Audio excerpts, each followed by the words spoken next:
Shalom Elohimers, tayangan ini hanya berisi khotbah pada ibadah raya.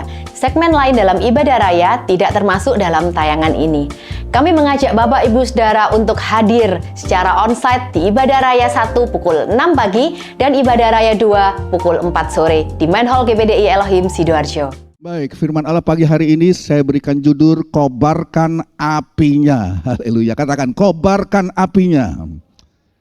Haleluya. Saudara, kita ini orang Pantekosta, kita sudah biasa dengan term, dengan istilah api Pantekosta. Kita menyanyi api sudah menyala dan sebagainya. Nah, saya ingin mengajak saudara untuk membuka kitab 1 Raja-Raja pasal 18. 1 Raja 18 mulai ayat 30 saya bacakan. 1 Raja 18 ayat 30.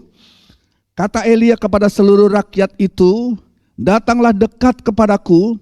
Maka mendekatlah seluruh rakyat itu kepadanya, lalu ia memperbaiki mezbah Tuhan yang telah diruntuhkan itu. Kemudian Elia mengambil 12 batu menurut jumlah suku keturunan Yakub. Kepada Yakub ini telah datang firman Tuhan, engkau akan bernama Israel. Ia mendirikan batu-batu itu menjadi mezbah demi nama Tuhan dan membuat suatu parit sekeliling mezbah itu yang dapat memuat 2 sukat benih.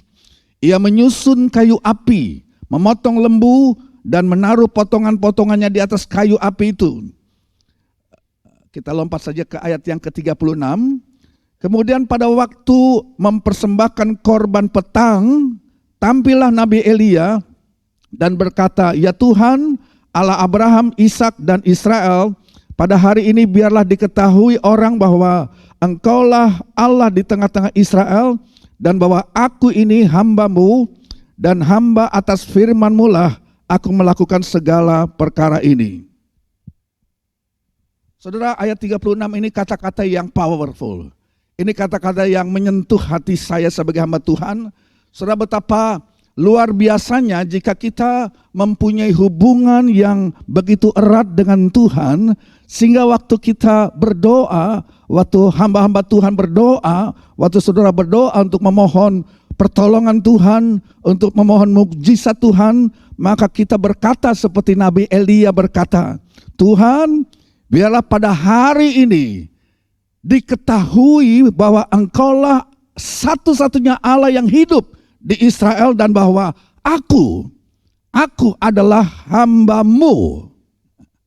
Saudara, dan kita tahu di ayat yang ke-38, doa Elia yang singkat tapi penuh dengan kuasa itu membuat surga terbuka, api Tuhan turun dari langit dan menghanguskan korban bakaran, menghanguskan seluruh mezbah yang ada, menghanguskan kayu bahkan batu, saudara, dan menjilat habis air yang ada menggenangi di parit yang sudah dibuat di sekeliling mezbah itu.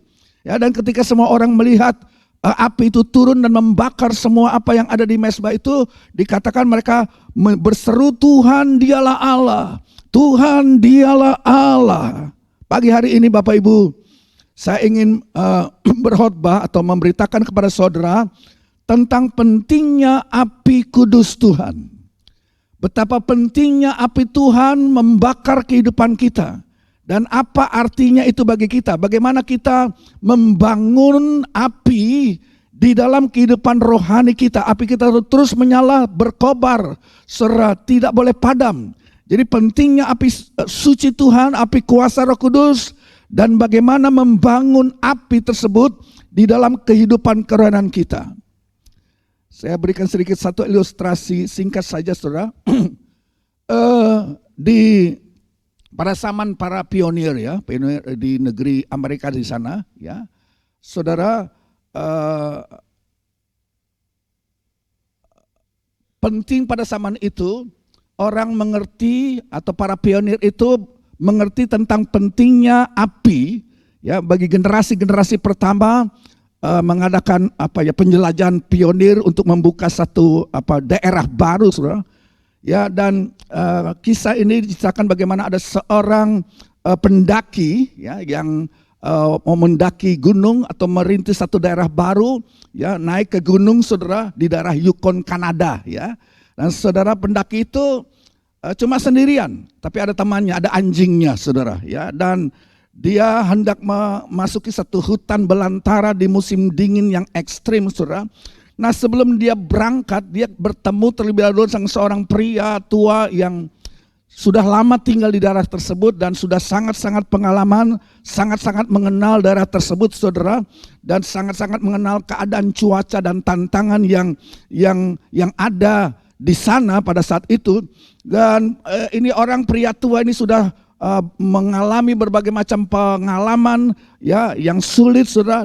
Dan si pria bapak tua ini memperingatkan si pendaki ini agar kamu jangan sembrono, ya, supaya kamu sangat berhati-hati, terutama menghadapi suhu dingin yang sangat ekstrim. Ya, cuma si anak muda ini, si penjelajah ini, saudara, sangat pede. Dia sangat percaya diri bahwa dia mempunyai kemampuan. Jadi dia tidak betul-betul mengerti dan memahami betapa dinginnya cuaca, saudara, di pegunungan itu, apalagi pada saat musim salju, saudara.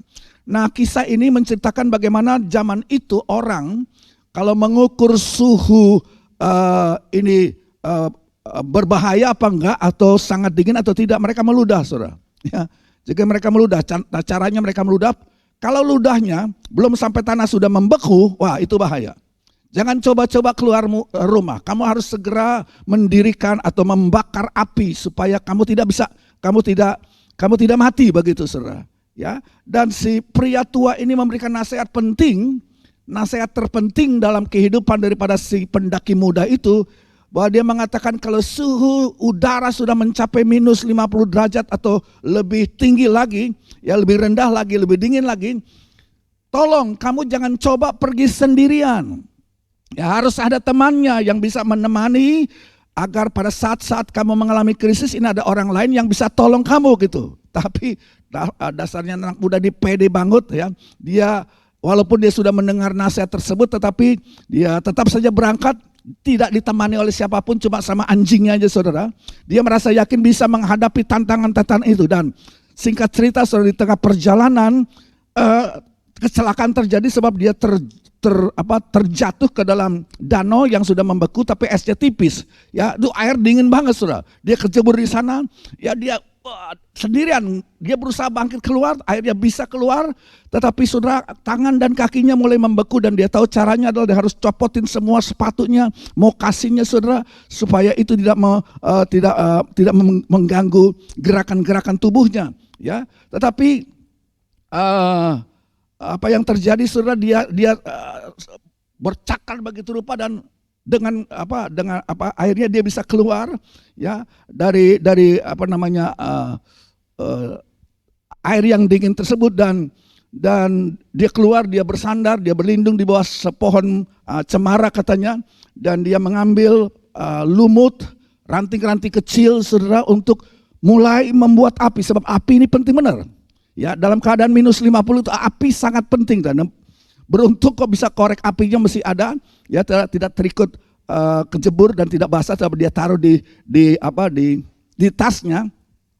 Cuma udara itu begitu sangat-sangat dingin sehingga jari-jarinya ini waktu ngambil korek api itu beku, saudara, kaku begitu. Ya, mulai mati rasa dan dia coba menyalakan koreknya, saudara, ya.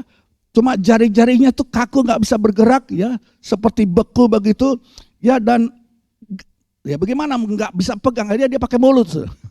Dia gigit itu gretan, saudara, pakai mulutnya, kemudian dia coba nyalakan dengan berusaha menggunakan mulutnya, menggunakan giginya untuk nyalakin api, saudara. Berulang kali mencoba, akhirnya nyala juga, saudara. Nyala itu api kecil, ya, dan tangannya sudah beku dingin itu menggenggam lumut, ambil ranting-ranting kering dan coba menyalakan api yang lebih besar. Dan dengan susah payah api sudah menyala, dia tiup, saudara. Dia tiup api itu dari kecil mulai menyala, mulai menjadi besar. Akhirnya harapannya timbul sebab api mulai hidup. Api mulai menyala. Ya, harapan untuk bertahan hidup itu mulai muncul. Dan saudara, di sebelah kanannya itu ada ranting-ranting kering, saudara. Ya, tapi dia nggak tahu bahwa ranting kering itu berhubungan dengan ranting pohon yang lain, sebab tertutup salju dia nggak tahu.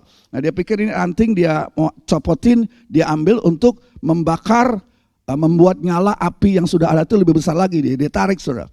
Dia tarik, tok, ya, maksudnya supaya dia akan lempar itu apinya supaya lebih besar. Dia nggak tahu ini ranting berhubungan dengan ranting yang lebih besar dari pohon cemara itu, ya. Dan karena di bawah goyang, ya, di atas juga goyang, dan salju yang nutup itu ranting-ranting itu jatuh, menimpa api yang sudah baru menyala itu, sudah. Api itu padam lagi.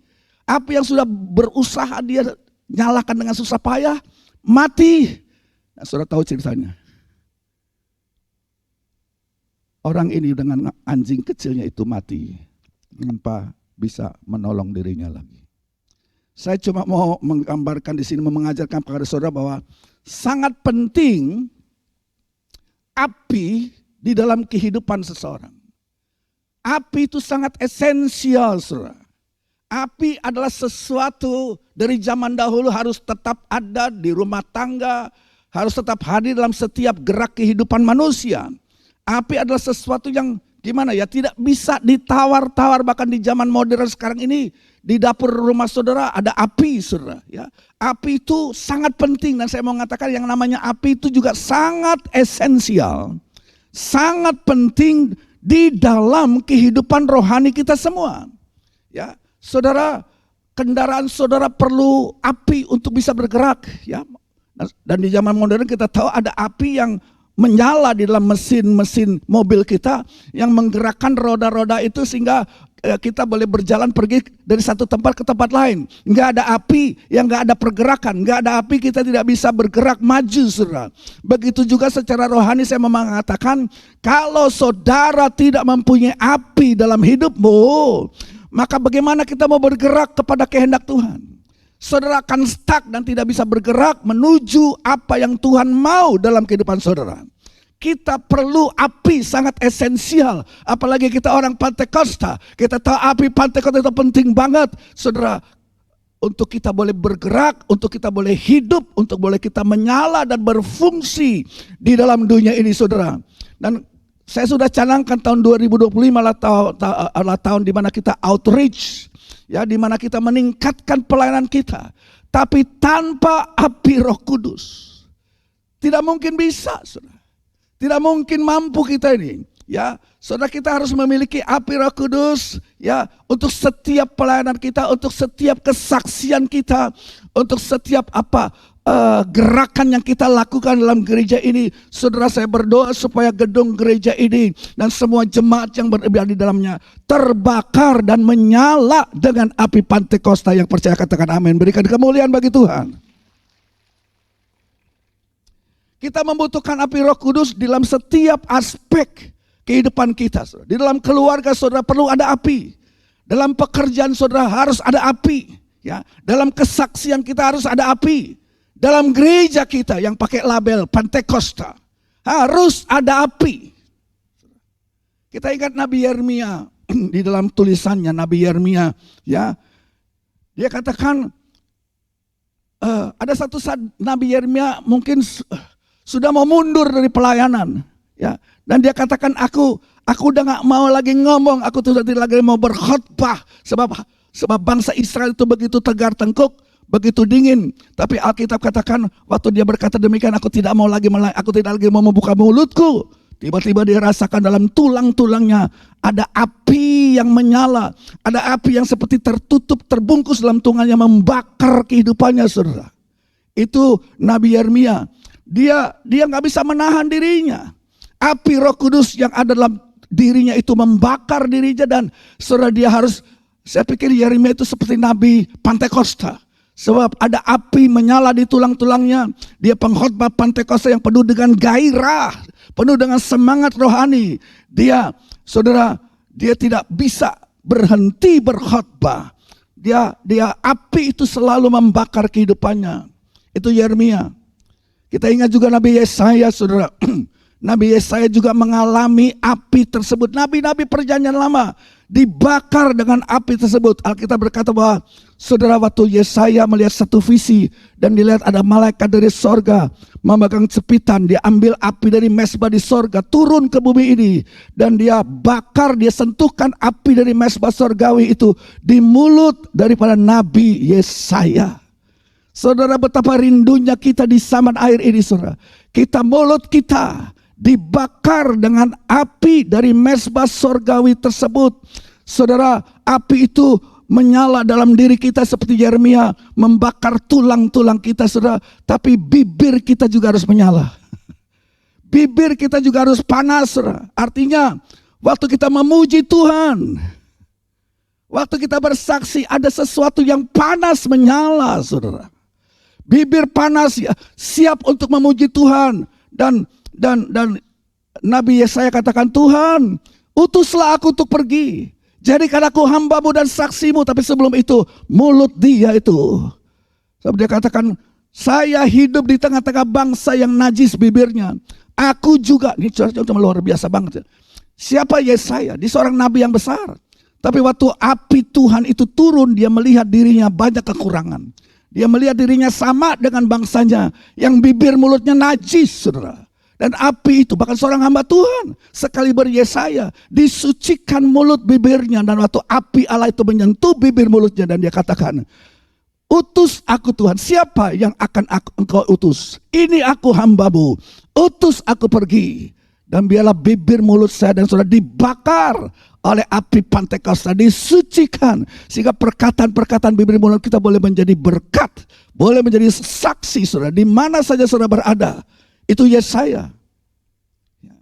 Dan kita tahu dalam Kisah Rasul pasal 2, jemaat mula-mula pada hari Pantekosta, saudara, itu api datang dan hinggap di atas kepala mereka masing-masing 120 murid. Jadi saudara, mari saya rindu supaya api itu menyala, membakar di dalam diri kita, dalam tulang-tulang kita, seperti Nabi Yeremia. Biarlah api itu membakar seperti Nabi Yesaya, membakar mulut kita. Dan biarlah api itu juga menyala dan menghinggap di atas kepala saudara dan saya.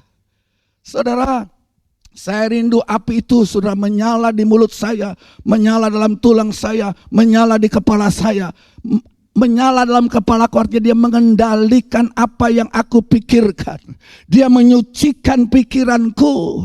Dia menyucikan setiap pikiran dari hidup kita. Dia bakar, saudara, dia menyala di atas kepala kita. Bapak Ibu, saya tidak ingin menjadi pengkhotbah yang kering. Saya tidak ingin menjadi orang Kristen yang kering secara rohani. Saya tidak ingin mati karena nggak ada api yang bisa menyala. Saya tidak ingin nasib saya itu seperti si pendaki sembrono yang coba hidup menantang tantangan dunia yang begitu jahat, begitu dingin, dengan tidak mempunyai persediaan apapun. Apinya ada tapi terlalu kecil dan tidak tahan menghadapi salju ganas dunia ini, dan dia mati di situ. Saya tidak mau mati, saudara. Saya tidak mau mati karena tidak ada api menyala dalam hidupku. Api Roh Kudus harus ada di mimbar ini. Amin, saudara. Ya, rekan-rekan saya hamba Tuhan, api Roh Kudus harus ada di mimbar ini. Api Roh Kudus harus ada dalam setiap penyanyi, worship leaders, singers, diurapi dengan api Roh Kudus. Api Roh Kudus harus ada dalam setiap musisi, pemain musik. Saudara, bukan hanya performance main musik, enggak, diurapi dengan api Roh Kudus. Kalau enggak, kita cuma perform doang. Ya, api itu harus menyala, saudara, membakar kehidupan saya, membakar setiap pelayanan kita. Kita membutuhkan api itu. Saya tidak mau berubah seperti beruang salju dan saudara menjadi balok es. Artinya dingin banget. Ya, loyo banget, tidak ada gregetnya. Saya tidak mau menjadi pengkhotbah beruang es dan saudara menjadi balok-balok es yang dingin. Saya kepengen api Roh Kudus ada pada mulutku, ada pada pikiranku, ada pada hatiku, dan ada juga dalam hidup saudara. Sehingga ruangan ini boleh menyala, menyala, dan menyala dengan api Pantekosta. Berikan kemuliaan bagi Tuhan. Haleluya. Jadi kita membutuhkan api Roh Kudus dalam setiap aspek pelayanan kita.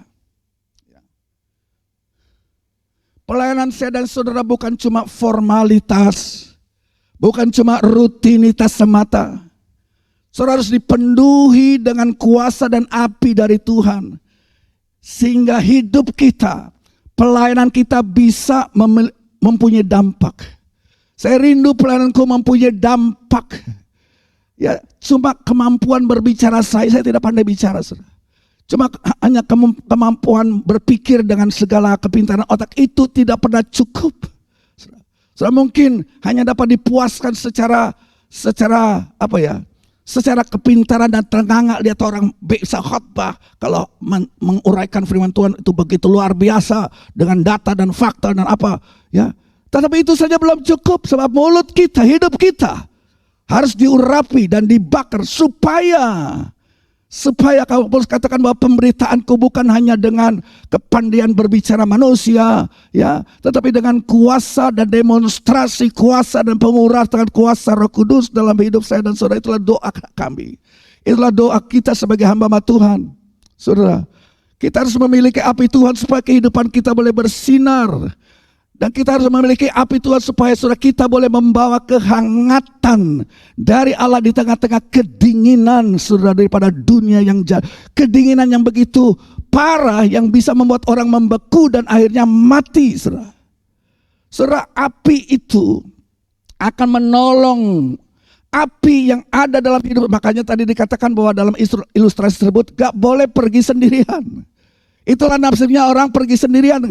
Waktu dia terjebak, gak ada yang menolong dia dan dia mati. Dan kalau saudara mempunyai api yang menyala-nyala dalam hidupmu, maka saudara-saudara boleh menjadi penghangat, saudara boleh menjadi penerang bagi mereka yang terjebak seperti orang itu tadi. Saudara akan menolong mereka dan membagikan api itu dan membantu dia keluar dari permasalahannya. Karena kita punya api, Kalau kita tidak punya api, kita sama-sama mati. Seperti orang itu tadi. Apa yang membedakan gereja kita dengan gereja yang lain? Karena ada api, saudara. Api Pantekosta, api kuasa Roh Kudus. Jadi dunia ini butuh orang yang menyala-nyala, yang bersinar, yang menghadirkan kehangatan bagi orang-orang di sekitar kita. Api itu akan menolong mereka yang sedang bergumul dengan kegelapan dalam hidup mereka. Api yang ada dalam hidup saya dan saudara akan menjadi sumber kelepasan, sumber kesembuhan bagi mereka yang terluka, saudara.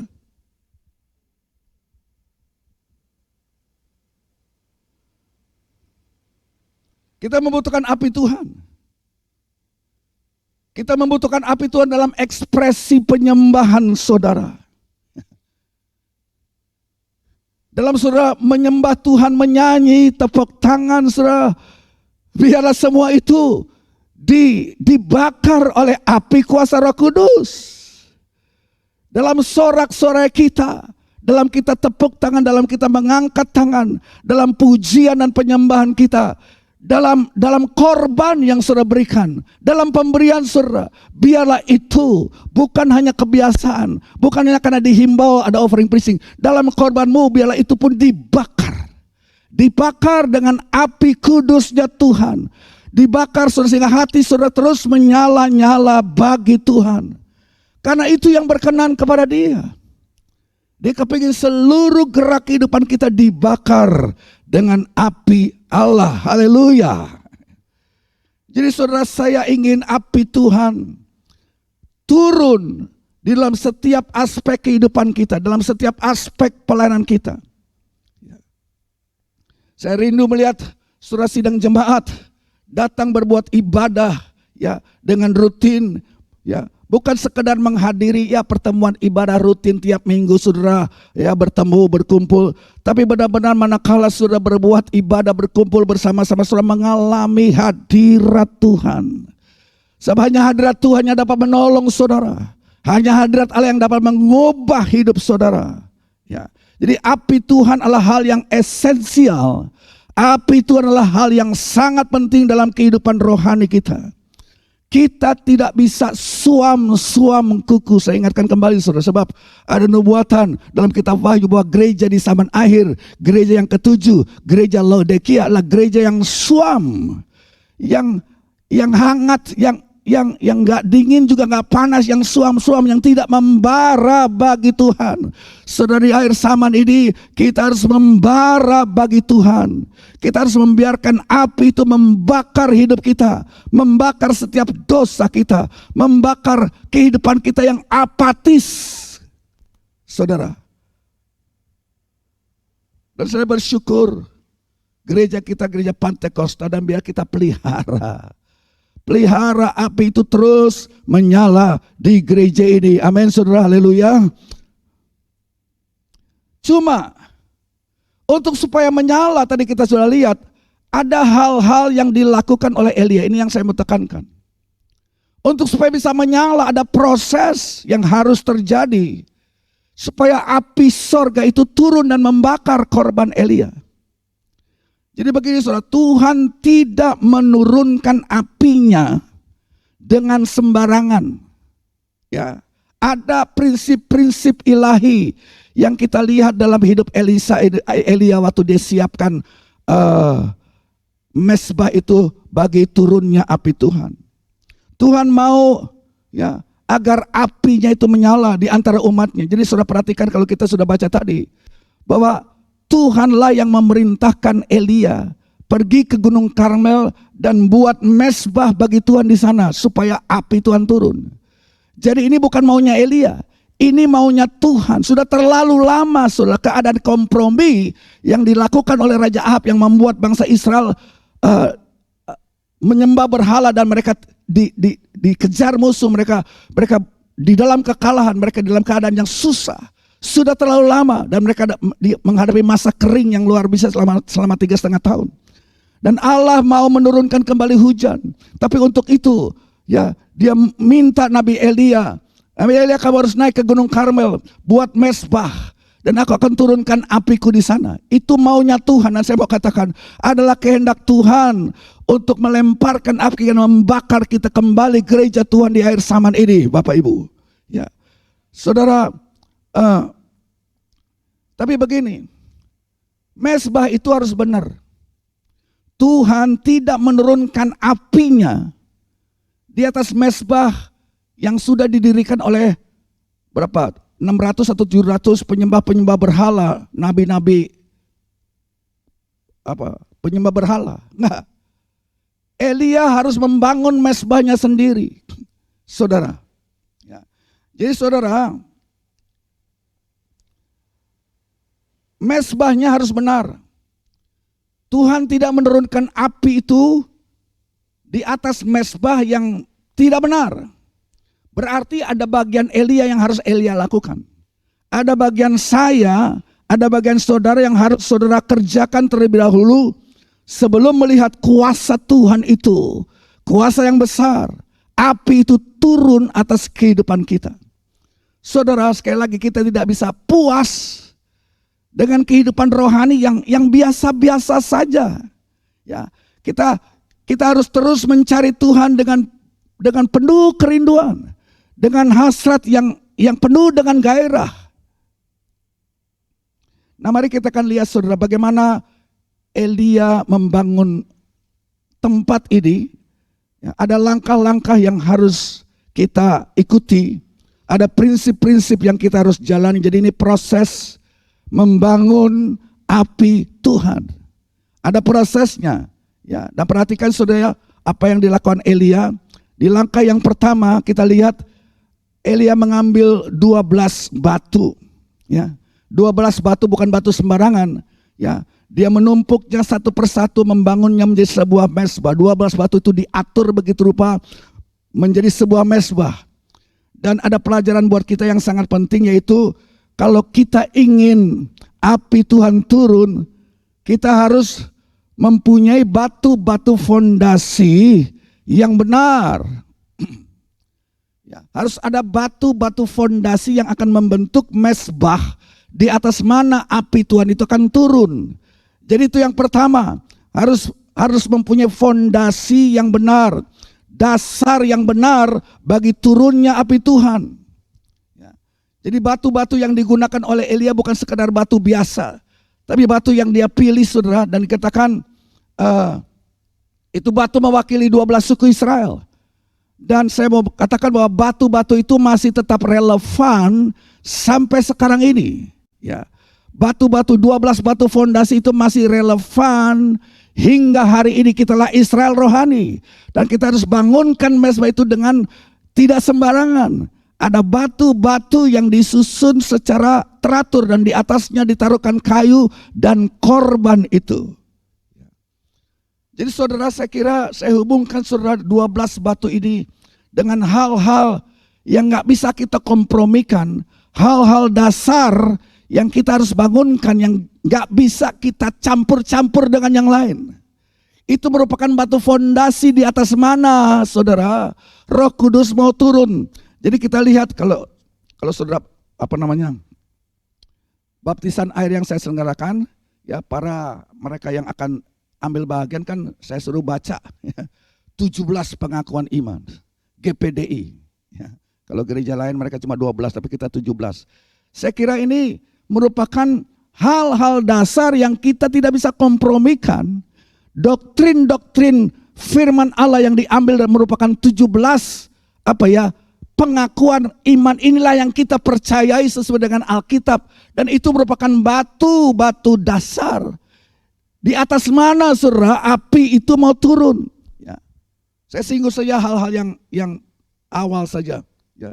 Kita bicara umpamanya soal Yesus adalah Tuhan, bahwa dia lahir ke dalam dunia ini dari seorang perawan Maria. Oh, itu doktrin yang gak bisa diganggu gugat, saudara. Bahwa Yesus datang ke dalam dunia ini berinkarnasi dan dia lahir melalui seorang perawan. Orang sono bilang, kok bisa? Ya, Yesus lahir dari perawan nih, bidannya mana katanya? Terserah mereka tidak mengerti. Tapi itu batu dasar yang kita gak bisa goyang, yang gak kita bisa ganti dengan yang lain, saudara. Yang kita harus yakini, saudara. Kelahiran Yesus dari perawan Maria adalah bukti ada mujizat besar dari kedatangannya, saudara. Dan kita tidak boleh meremehkan hal tersebut dengan mengganti dengan ide-ide manusiawi. Yesus berkata, akulah jalan, kebenaran, dan hidup. Tidak ada jalan lain menuju ke sorga. Tidak ada jalan lain menuju kepada Bapa, saudara. Saudara, kita gak bisa pilih jalur lain, jalan lain. Hanya ada satu jalan. Yesus dengan berani mencanangkan itu. Ya.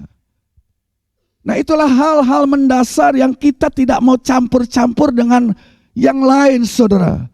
Ya, hanya ada dua. Saya mau bilang gini, saudara. Ya, hanya ada dua jenis api. Ya, hanya ada dua jenis api. Api hadirat Tuhan atau api neraka, saudara. Yesus sendiri yang berkata, akulah jalan, kebenaran, dan hidup. Tidak ada jalan lain. Cuma ada dua api. Kalau tidak api Roh Kudus yang menyucikan saudara dan membawa saudara ke sorga, atau saudara pakai api yang lain, api hawa nafsu dunia ini, api pengajaran yang lain yang akan mengantar saudara kepada api neraka, saudara. Jadi jangan campur hal-hal dasar pengajaran Alkitabiah, 17 pengakuan iman GPDI, hal-hal yang kita dengan yang lain. Jangan campur dengan New Age, jangan campur dengan klinik, jangan campur dengan kepercayaan-kepercayaan yang lain. Tidak boleh, saudara. Kita sedang membangun sesuatu yang salah dan Tuhan tidak senang. Saudara, sekali kita pilih Yesus, jangan campur-campur dengan yang lain. Batu itu harus didirikan dengan benar. Ya, hanya ada satu batu yang benar. Mungkin ada banyak batu-batu yang lain yang didirikan oleh yang lain, ya. Tapi hanya ada satu batu yang benar, itulah batu karang Yesus Kristus. Yang percaya katakan amin. Apa batu lain lagi hal dasar yang kita patut bangunkan? Ya, batu doa dan pujian adalah salah satu batu yang lain. Ya, batu puasa, saudara, mencari hadirat Tuhan adalah salah satu batu yang lain, saudara. Batu pengajaran firman Allah yang sehat, yang Alkitabiah adalah salah satu batu utama yang harus didirikan menjadi dasar saudara hidup kita. Kita harus kembali kepada fondasi yang benar, saudara. Nah, setelah fondasi 12 batu didirikan, apalagi di atas fondasi itu Elia menyusun kayu di atas mezbah dan garis bawahi Dia susun kayu itu dengan teratur. Itu yang seringkali kita kelupaan baca. Ya, kita cuma baca Elia menyusun kayu, tapi ada catatan, disusun di atas mezbah dengan teratur. Nah, ini luar biasa, saudara. Firman Tuhan secara spesifik mengatakan bahwa kayu itu harus disusun dengan teratur. Kenapa harus teratur? Saudara, sebab api itu kalau mau menyala itu kan butuh oksigen, saudara ya. Jadi nggak bisa kayu itu ditaruh berantakan atau terlalu rapat sehingga bagaimana mau menyala? Nggak ada oksigennya. Jadi kayu itu diatur begitu rupa, ya. Api membutuhkan oksigen untuk menyala. Ya. Jadi kayu itu tidak boleh diletakkan secara sembarangan, harus diatur agar api bisa berkobar-kobar dalam hidup kita. Jadi saudara, ini menunjuk bahwa hidup kita sebagai anak Tuhan jangan berantakan. Jangan amburadul, saudara, jadi orang Kristen itu. Ada tata cara ilahi bagi turunnya api itu yang sangat penting di atas kehidupan kita. Ya, saya tidak bisa hidup berantakan. Saya harus mengatur prioritas hidup saya sesuai dengan apa yang Tuhan mau. Kita harus menata hidup kita dengan benar. Kita harus bilang sama Tuhan, Tuhan, aku mengiring Engkau dengan sungguh-sungguh. Tuhan, aku mengiring Engkau dengan serius. Aku tidak bisa tetap hidup dalam keadaan yang berantakan. Aku tidak bisa tetap hidup dalam keadaan yang suam-suam kuku. Saudara, itu yang kita lihat. Kita harus menata kembali prioritas hidup kita. Menata kembali prioritas kita adalah kunci utama bagi turunnya api Allah yang luar biasa itu, saudara. Apa prioritas utama hidupmu? Coba periksa lagi, apa prioritas utama dalam hidup saudara? Saya mau bilang begini, prioritas utama hidupmu bukan cari duit. Halo. Prioritas utama dalam hidupmu bukanlah semata-mata mencari uang, saudara. Prioritas utama hidup saudara bukanlah semata-mata mengejar kesenangan dan kenyamanan dalam dunia ini. Ya. Kenapa? Sebab semua yang saudara kejar dalam dunia ini, uang, kenyamanan dan apapun, itu akan habis. Itu akan berakhir, saudara. Kita harus kembali kepada Tuhan.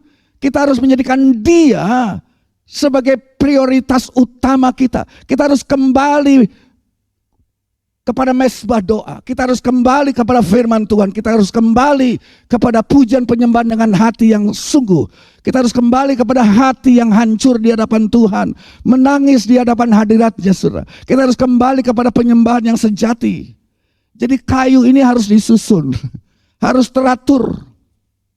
Setelah kayu disusun dengan teratur, saudara, ya, apa yang terjadi? Elia menaruhkan di atas mezbah yang sudah diatur kayunya itu korban, lembu, sapi dan sebagainya. Ada korban bakaran ditaruh di atasnya. Jadi kesimpulan kita begini, ya. Api Tuhan berhubungan dengan korban saudara. Api Tuhan tidak akan pernah turun, tidak akan pernah ada api tanpa pengorbanan.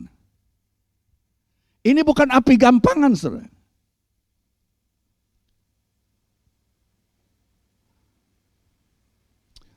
Saya nggak tahu, saudara. Mungkin ada banyak pendeta berkarya atau gereja yang sungkan bicara soal berkorban.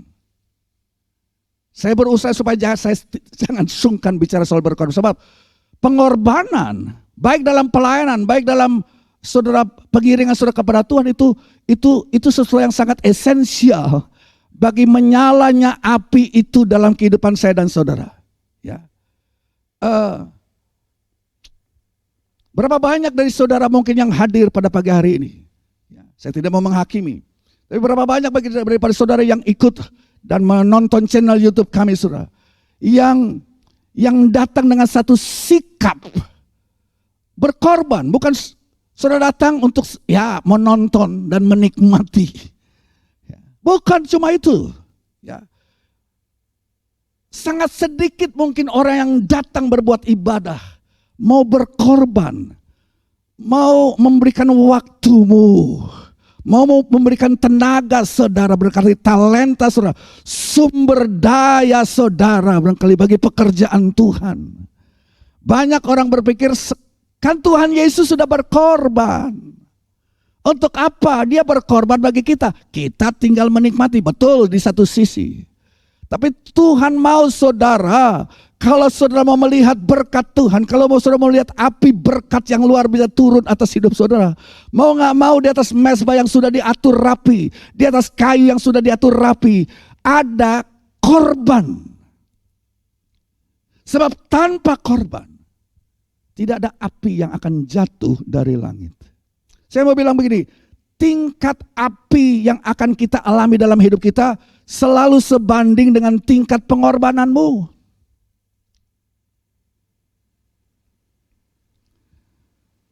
Saya seringkali kalau bicara korban, bilang saja korban finance. Kayaknya gak tega, harus ngajarin soal berkorban kepada mereka yang mungkin sudah pas-pasan secara finance. Saya sekarang mau bilang begini, udahlah bro, kamu gak usah kasih korban lah. Gak usah kasih persepuluhan, kamu aja udah kekurangan. Tapi Tuhan menegur saudara. Ya, Tuhan bicara begini saudara, bahwa kamu tuh gak mengerti apa yang bisa atau sedang Tuhan lakukan melalui korban yang betul-betul merupakan pengorbanan yang diberikan oleh anak-anak Tuhan. Bahwa kita tidak bisa mengerti, mungkin juga saudara tidak bisa mengerti bahwa korban saudara merupakan benih yang saudara tabur itu memiliki kaitan dengan banyak hal dalam hidup saudara. Sekali lagi saudara, korban benih yang saudara tabur, tanpa saudara sadar dan tanpa saya sadar juga seringkali saya tidak bisa mengerti hal ini, bahwa benih yang kita taburkan dan korban yang kita berikan memiliki kaitan dengan begitu banyak perkara dalam hidup saudara. Sebab begini saudara, kesuksesan saudara bukan berasal dari kepandaian saudara. Keberhasilan saudara bukan berasal dari titel saudara. Kesuksesan saudara bukan berasal dari kepandaian saudara sendiri saudara. Ya, kesuksesan saudara bukan berasal dari semata-mata kerja keras dan banting tulang saudara sendiri. Kalau Tuhan tidak membuka pintu bagi saudara, bagaimana? Kalau Tuhan tidak buka jalan, kalau Tuhan tidak kirim orang, atau nama saudara bisa tercatat dan terbawa tanpa sengaja dan itu mendatangkan sesuatu keuntungan bagi bisnis. Kalau Tuhan tidak membuka jalan saudara, kalau Tuhan tidak memberikan kemurahan dalam bisnis dan pekerjaan saudara, bagaimana bisa? Dan itu banyak berkaitan, bukan berarti kita mau nyogok Tuhan. Tapi saudara, kalau saudara mau melihat api berkat Allah, api kuasa Roh Kudus membakar kehidupanmu, membakar seluruh saudara, diri saudara, pekerjaanmu, bisnismu, berkat itu turun. Jangan pernah berhenti memberikan korban itu kepada Tuhan. Jangan berkata gereja ini sudah kaya, pendetanya sudah. Saudara, biarlah sidang jemaat mengerti, ya. Jangan pernah berhenti membawa korbanmu kepada Tuhan. Selalu dan selalu terus. Nah, berkorban juga berarti kan pelayanan. Ya, dan saya bersyukur ada banyak, ada ratusan pelayanan saudara. Ya, dalam minggu yang berjalan tiap minggu itu ada banyak hal yang dilakukan oleh bukan cuma kita hamba Tuhan, tapi volunteer saudara. Ya, mereka yang datang latihan musik, ya. Datang mengambil waktu, mereka sudah lakukan itu bukan 1, 2, 3 hari, sudah mungkin belasan tahun mereka kerjakan itu dengan setia. Ya, saudara yang bekerja di perparkiran, ya kami nggak gaji saudara. Ya. Mereka melayani dalam banyak cara, ya ada tim hospitality, ada macam-macam, ada tim tadi kita sudah lihat, tim misi, tim penjara, dan mereka melakukan itu karena itulah mereka lakukan sebagai korban. Dan saudara, kita mau harapkan apa kalau kita tidak berkorban? Tuhan sudah berkorban kepada kita. Tapi dari diri kita juga, ya kita harus berkorban di dalam pelayanan kita. dalam korban finance kita pun di dalam menopang pekerjaan Tuhan di gereja ini. Saudara, saya menghargai saudara yang sudah puluhan tahun bekerja tanpa dibayar. Saudara. Sebagai guru sekolah minggu, sebagai usher, greeter, apalah, pemain musik, dan lainnya yang bekerja. Setia, itu merupakan korban. Saudara berkorban tenaga, berkorban waktu, berkorban uang berkali. Lakukan itu. Dan Tuhan melihat dan api itu mau turun di atas mezbah. Yang di atasnya ada korban, saudara. Puji Tuhan. Jadi Tuhan melihat semua yang saudara lakukan dengan tulus hati. Sebagai korban yang ditaruh di atas kayu yang diatur dengan rapi. Dan api Tuhan siap datang untuk membakar di atas korban yang tidak asal-asalan. Dan kemudian kita lihat apa yang terjadi, saudara. Elia selesai membangun mezbah. Elia mulai berdoa. Dan perhatikan doanya. Bukan doa rutinitas, bukan doa formalitas, bukan doa yang dangkal, bukan doa asal-asalan, enggak. Doanya enggak terlalu panjang tapi penuh dengan passion. Tidak asal-asalan, saudara. Ya, Elia berdoa dengan penuh semangat. Dengan penuh kesungguhan. Surat Yakobus saudara berkata bahwa doa orang benar bila dilakukan dengan sungguh-sungguh. Kata sungguh-sungguh itu dalam bahasa Inggris a fervent prayer of the Son of God. Jadi doa yang fervent. Fervent itu saudara artinya menyala-nyala. Doa yang panas.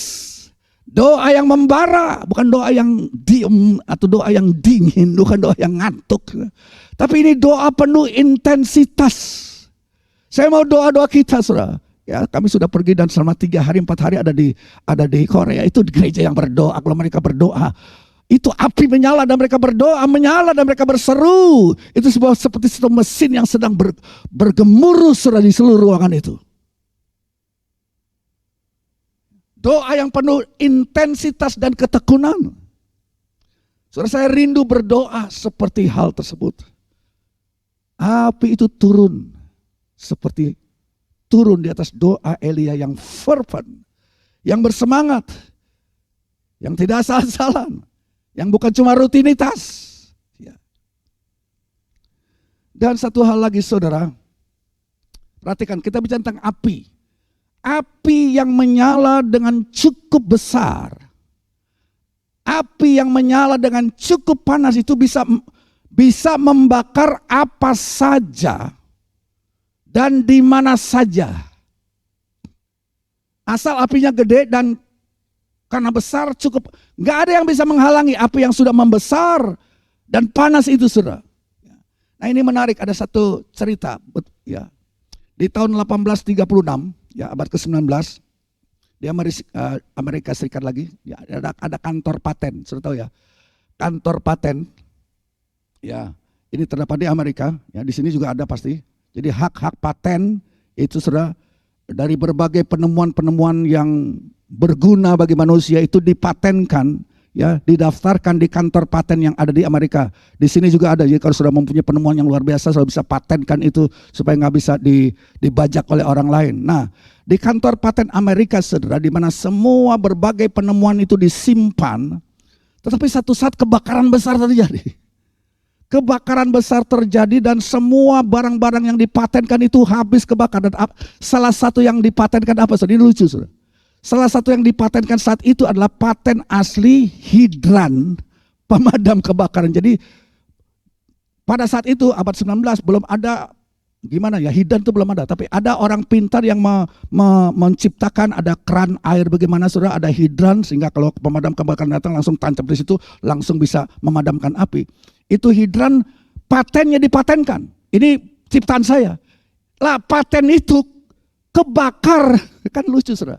Ini paten yang dimana orang menciptakan penangkal api. Habis dimakan api.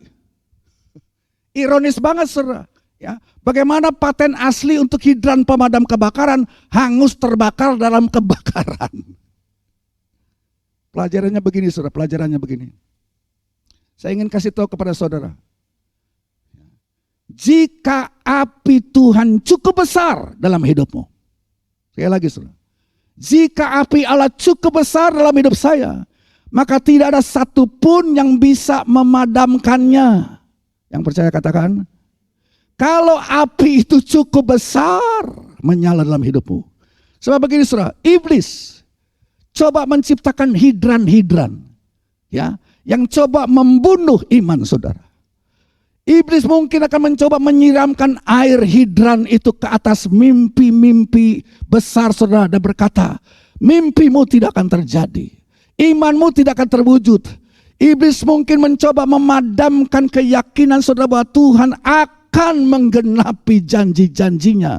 Tapi saudara, iblis mungkin mencoba melemahkan semangat saudara untuk mencari Tuhan. Iblis mungkin melemparkan air dingin dari hidrannya itu saudara, supaya saudara menjadi melempem, supaya saudara kehilangan semangat, supaya saudara kehilangan semangat pengiringan saudara kepada Tuhan. Saudara, iblis kepingin memadamkan keyakinan saudara bahwa Tuhan sanggup menggenapkan janji-janjinya. Tapi saya mau bilang begini, hidrannya iblis tidak cukup besar untuk bisa memadamkan gelora api Roh Kudus dalam hidupmu. Amin. Kalau itu terus membara dalam hidup kita, tidak ada sesuatu yang jahat yang iblis coba lemparkan seperti hidran air itu. Untuk memadamkan itu malah akan dilibas habis saudara, oleh api besar daripada kuasa Roh Kudus yang membakar kehidupan kita. Saya tidak panjangkan firman Allah pada pagi hari ini.